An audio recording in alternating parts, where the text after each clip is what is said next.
राधे राधे महाराज जी। महाराज जी, संसार में व्यक्ति सुखी कैसे रह सकता है? अरे बहुत बढ़िया उपाय। मनुष्य जन्म मिला, खूब भजन करो, देखो सुखी रहोगे। हम बड़े सुखी हैं बच्चा, हमसे बड़ा सुखी कोई नहीं है। और आपका तो रोज डायलिसिस होता है महाराज। ये कोई दुख है? अरे मन सुख में लगा हो, शरीर का डायलिसिस होता हो तो क्या फर्क पड़ता है? और मन दुख में लगा, ये दुखालयम अशाश्वतम, संसार दुखमय है। संसार में मन लगा हुआ है और आप शरीर से स्वस्थ हैं लेकिन हृदय जल रहा है। एसी में बैठे भी जल रहे हो हृदय से। ईर्ष्या, द्वेष, राग, काम, क्रोध, भय, चिंता, शोक, मोह, यहां कुछ चिंता नहीं। चाह गई, चिंता गई, मनुआ बेपरवाह, और जिनको कछु न चाहिए वो साहन के साह। हर समय हृदय में परमानंद की बाढ़ रहती है। ये हम भगवान के बल से कहते हैं, नहीं अपने हृदय की बात नहीं कही जाती। जैसे किसी नवीन लड़के को उसके मनोयोग मित्र मिल जाए तो कैसा फूला घूमेगा, उससे करोड़ों गुना हमारे हृदय में आनंद की उफान आती रहती है। इसलिए इडनी किडनी ये सब कुछ नहीं, एकदम आनंद मस्त एकदम हम रहते हैं। अभी प्राण निकल जाए कोई परवाह नहीं है, चाहे जितना कष्ट, कष्ट तो रहता है। हम इस होश में नहीं रहते। जहां तुम होश में रहते हो वहां हम बेहोश रहते हो, जहां हम होश में रहते हो वहां तुम बेहोश हो। इसलिए हमें कोई फर्क नहीं पड़ता। सच्ची मानो यार, अगर सुखी होना है तो भगवान की शरण में होकर भजन करना सीख जाओ यार। महाराज जी, आपको बिल्कुल टेंशन नहीं होती? किसी के घर में 4-5 जने होते हैं, आपके तो ऐसे शरणागत जो आपके आश्रित हैं, तो आपका कोई चिंता नहीं? कोई पाई भर की चिंता नहीं, खूब मौज मस्त रहते हैं, हमें कोई चिंता नहीं। हमें ये भी विश्वास है कि हमारे बाहरी व्यवहार का भी भरण पोषण मेरे ठाकुर जी कर रहे हैं।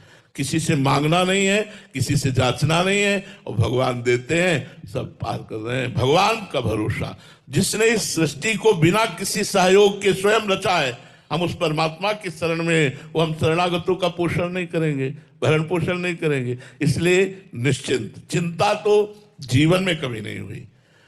हाँ, ये एक चिंता हमारे जीवन में आई थी जब किडनी फेल हुई, तब ये चिंता हुई कि कहीं मुझे अधिक पीड़ा से पीड़ित देखकर लोग मुझे वृंदावन से बाहर न ले जाएं। इस बात से परेशान हो गया था कि हे प्रभु, कहीं ऐसा ना हो कि अधिक पीड़ा हो और मैं बेहोश हूं और लोग मुझे दिल्ली, कलकत्ता, बंबई ले जाए। तो भगवान ने व्यवस्था, वो भय भी खत्म कर दिया। वृंदावन छूटने का डर था कि कहीं किडनी अपना स्वरूप ऐसा ना प्रकट कर दे कि लोग मुझे वृंदावन से बाहर ले।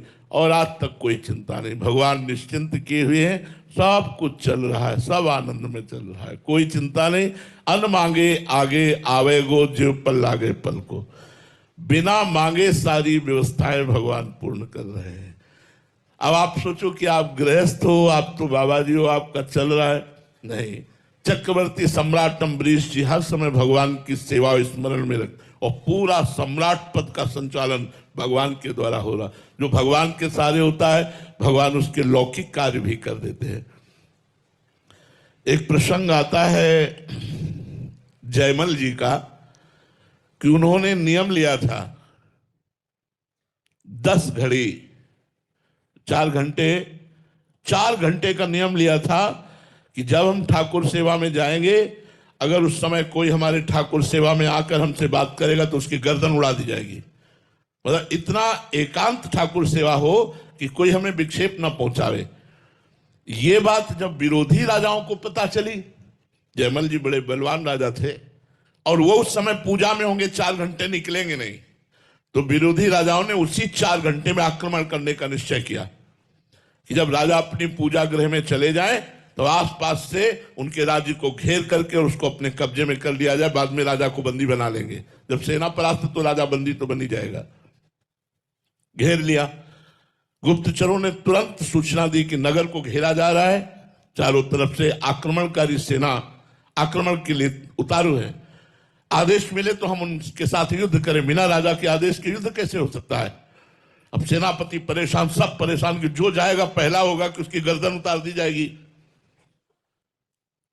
अब उन्होंने अपनी परेशानी राजमाता से कही कि शायद है कि आपके ऊपर वो क्रोध ना करेंगे, आप माता हैं, आप जाकर केवल इतना आदेश ले आइए कि हाँ आक्रमण करो, बस फिर हम देख लेंगे।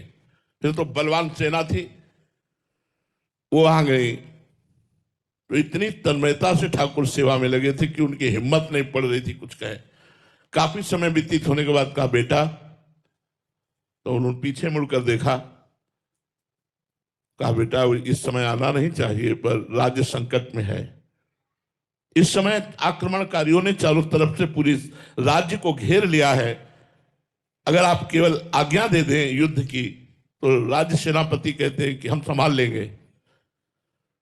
तो उनका सब भगवान अच्छा करते हैं, जिनका राज्य है वही देखेंगे, आप जाओ यहां से।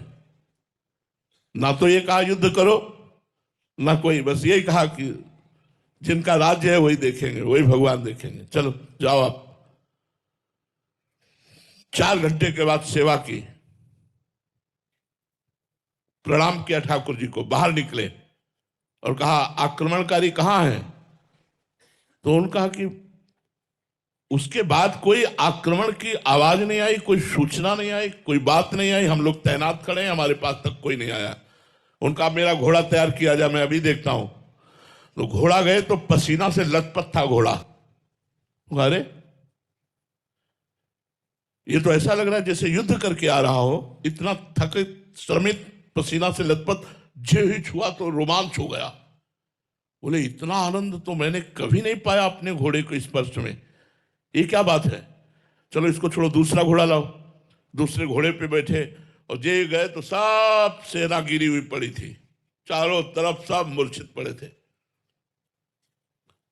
जो विरोधी राजा था उसके पास जाकर घोड़े से खड़े हुए, वो मूर्छित पड़ा था, उसको होश में, एक भी मरे नहीं थे, होश में लाए तो कहा हाँ, तो रो के चरणों में गिर गया।